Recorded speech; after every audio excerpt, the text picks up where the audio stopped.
पंकजा मुंडे यांच्या वक्तव्याचा संदर्भ देत विजय वडेट्टीवार बोलते झाले।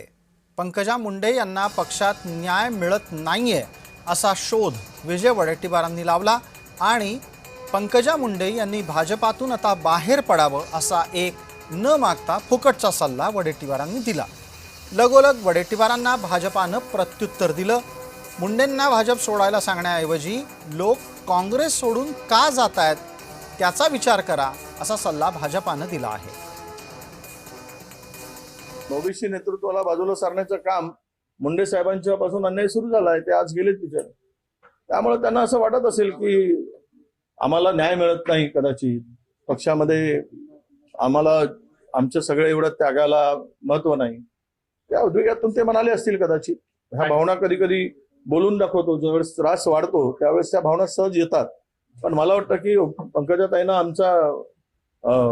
आमची विनंती राहील एक ओबीसी नेत्या म्हणून की तुम्ही अशा प्रकारचं पाऊल न उचलता बिनधास्त पक्षातून बाहेर पडा, ओबीसीचं नेतृत्व करा आणि महाराष्ट्राचे तुम्ही ओबीसीचे पहिले महिला मुख्यमंत्री व्हा, यासाठी आम्ही तुम्हाला साथ देऊ।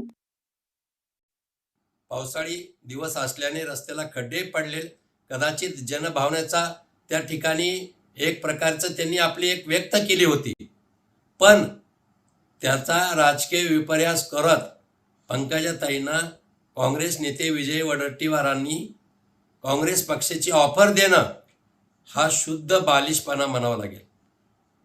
मला त्यांना सांगायचे की तुमची हातबलताय, तुमच्यासमोर अनेक आव्हाने आहेत।